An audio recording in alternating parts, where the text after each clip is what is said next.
The hula hoop. Who gifted you the scarlet hula hoop? The hula hoop. Who gifted you the scarlet hula hoop? The one which lit up when whirled up and down the waist. I fancied you were a dark sun warping space-time on your hips, an eddy of stars grooving you with all their glitter. I was the paltry, wonder-struck astronaut who'd sauntered cluelessly into a room where everything spun at light speed and one couldn't help but grow younger. I pleaded, begged for you to please, sister, stop. But you kept whirling and weaving those enchanted rings, for to cease would have made the universe cease. So you spun on, and the next thing, you were no longer there, and I unborn. This poem is by acclaimed Fijian poet and philosopher Sudesh Mishra. It's something he's working on at the moment. It captures the magic of childhood discovery and play. It takes me back to aimless afternoons playing games when I was 4 or 5 years old. I pretended to be in an upside-down world reflected in an extra-large stainless steel plate I'd hold in my hands. Just being, really. I know what it's like to just go home and not really think about anything but how to actually cook up a good pasta sauce. That's very, very important to me. Those little moments in life, and out of that kind of stuff comes poetry now for me. I've just finished my 6th collection under the cover of COVID. They deal with childhood games, the sheer joy of being a child and the loss that one experiences in the memory of those games. Sudesh's poetry takes my breath away because it reveals greater emotional truths. He's written 2 critical monographs, 5 volumes of poetry, 2 plays, and several short stories. Today, we'll talk to him about 2 aspects of Fijian culture that serve as inspiration for his poetry. Folk songs called Bidesia, which are an Indo-Fijian version of the blues. Sudesh draws on the motif of Bidesia in his poetry, which are filled with longing for a lost homeland. And we'll talk to him about the age-old indigenous practices in Fiji that can help us live in better harmony with the planet. The terrible thing about Western modernity is it erases memory, right? Because if you think about it, when I go to a supermarket and pick up a can of tomatoes, I don't think about where it came from. The canned tomato convinces us that it produced itself. This is your bonus episode, Chat Room 12 on Scrolls and Leaves. I'm Gayatri Vaidyanathan. And I'm Mary Rose Abraham. We have a small request. If you're liking what you hear, why not consider donating? Details on our website, scrollsandleaves.com/support.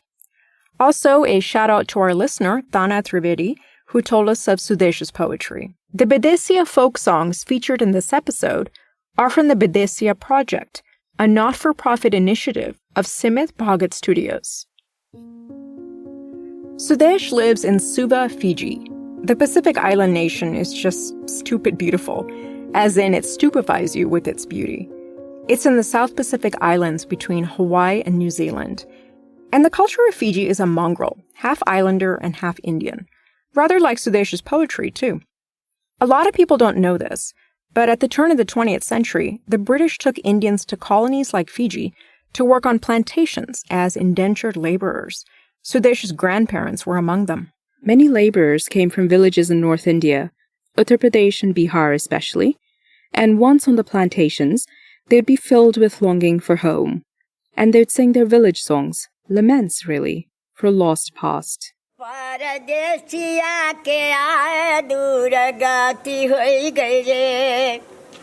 दुर्गति होई गए मोरया गति होई गए परदेसिया के आए दुर्गति होई गए. Which are songs of longing and separation. So imagine that song being sung by a woman in Fiji who's separated not only from India but from her village, from her family, maybe from a lover, I don't know. Bidesias became very, very big in plantations of Fiji. They were sung mostly by women. You know, the songs that express longing due to separation. And Bidesia itself means from another place, from Bides, from a foreign land. So these are amazing songs, and they're very, very moving.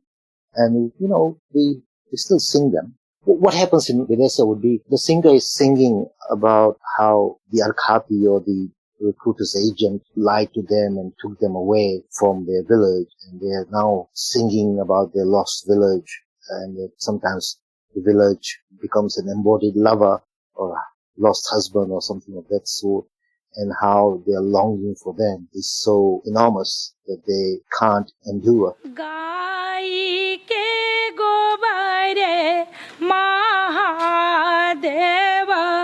आंगा नाली पाई So the songs are very, very moving. The Videsya has a song form emerged in North India, in the Hindi belt, in the villages. So it's a very distinct form and the voice is very distinct. I think the melody probably existed in India, and sometimes they would bring those tunes and then add new lines, new verses, and sometimes they would create the verses here entirely. But it's very hard to determine where the borrowings and the changes, whether some of them were just brought over piecemeal from India and just adopted or created their own Videsyas. The analogy that Videsya is like the blues in the States is justified because, the blues emerges out of the slave experience, out of suffering, which is why the blues is always about the color blue, yeah? That's the mood of melancholy and mournfulness. And the Videsya captures that as well. Same melancholy, same sense of mournfulness. It's quite interesting because the moment slavery ended, indenture began because they still needed cheap labor. So you can see how the blues is emerging, and then indenture happens, and then the Videsya emerges in its plantation form.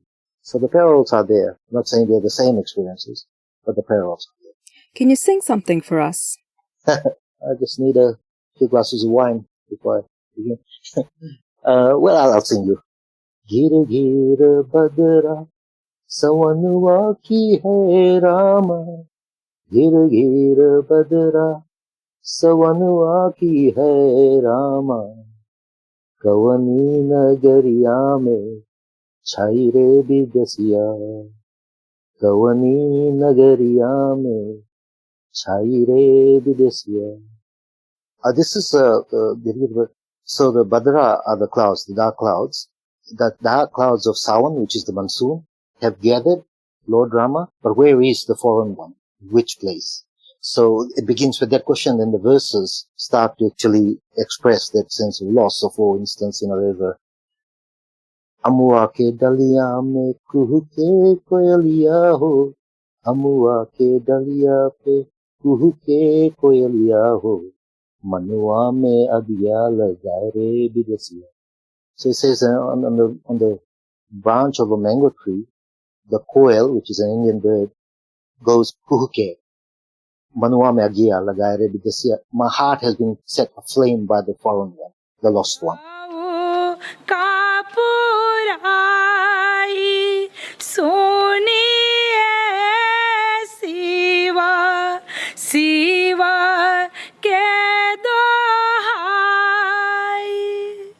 These days, Sudesh is finding the joy in the slower pace of island life. And as he's grown older, he's become critical of the way we humans think of ourselves as something special on the planet. The problem is that because of our consciousness of ourselves as in fact different from animals, we've forgotten the connection we have to every aspect of this planet. And that's always been a little trick that European culture has actually foisted on us. If you think about indigenous Fijian culture, that separation is not there. It's just not there. And I think we have to go back. Modernity has misled us. The terrible thing about Western modernity is it erases memory, right? Because if you think about it, when I go to a supermarket and pick up a can of tomatoes, I don't think about where it came from, who packed it, who grew it. You lose sight of the farmer, the labor power of the farmer, the seed, soil. You lose sight of the connections that the tomato that you're going to eat is connected in all kinds of real ways to land, to people, to labor power, etc. And I think, that's the danger of the commodity. Canned tomato convinces us that it produced itself. He says that in contrast to Western knowledge systems, the indigenous cosmologies of Fiji stress that humans are part of the planet. Every time you're anywhere, you're always in connection to something else other than yourself. You're always, either leaning on a tree, walking, barefoot on the beach. You're connected to the sand. rain falls on you, you're connected to the water that's falling on you. So basically, we are just one element within the planetary assemblage. And I think we have to rethink ourselves as just an element, not a special one, not a unique one, but just another element within an assemblage, and therefore put ourselves in a position where we have a duty of care to all the non-human things that make us what we are. Sudesh says that in Fiji, people are returning to the old ways of living and relating to the planet, especially now with COVID. In Suva, where I live, you'll find idle land. That is land that is not used, but it belongs to, maybe a village or maybe the council. But you will find that the idle land is used by people around there to plant their staples. Plant dalo or cassava, which is taro, yams. No one will complain. No one will protest. I do it myself. Outside my land, there is just this vacant land. And I have my roro patch, which is a kind of leaf that grows in Fiji. It's very tasty, like spinach. I have my roro patch there. And next to me, someone else has planted. And next to him, someone else has planted something. And the land belongs to none of us. We have so much vegetables at the moment because we just went through the COVID crisis, and our country depends mostly on tourism. So huge number of people lost their jobs. What they did, most of them, they went back to their villages and started growing their own food and started to share crops. There was a barter system introduced, and it's incredible what's going on. Because of climate change, they've also gone back to a system called tambu in Fiji, which means prohibition, where a particular village can impose 5-year prohibition on fishing in a particular section of their sea or reef. And this is an old practice. This is a practice that was part of the culture, so that they knew that food resources here were short, so you need to, in fact, protect that area for a period of time. What's happening is a new focus on fending for yourself, because I think we all understand that if we get hit by 5 cyclones in a row, and if the ships from Australia and New Zealand don't come bearing food, we'll have to rely on the old system of preserving food for the cyclone season. They bury the root crops, they use fermentation, smoking of fish, all kinds of traditional ways were used to preserve food for about 3 months of the year. So it's important to revisit these practices, because I think if there is a real crisis, we might have to rely on some of these practices. In this way, in fact, what's happening around the Pacific is a revival of indigenous practices, which are actually, in my view, more modern than modernity. You were listening to Sudesh Mishra on Chatroom 12. For more information and other episodes, visit scrollsandleaves.com/chatroom12 or follow us on Twitter @scrollsleaves or on Instagram @scrollsandleaves or like us on Facebook. We'll be back in a couple of weeks with another chat room, this time about a murder mystery in Guatemala. Stay tuned.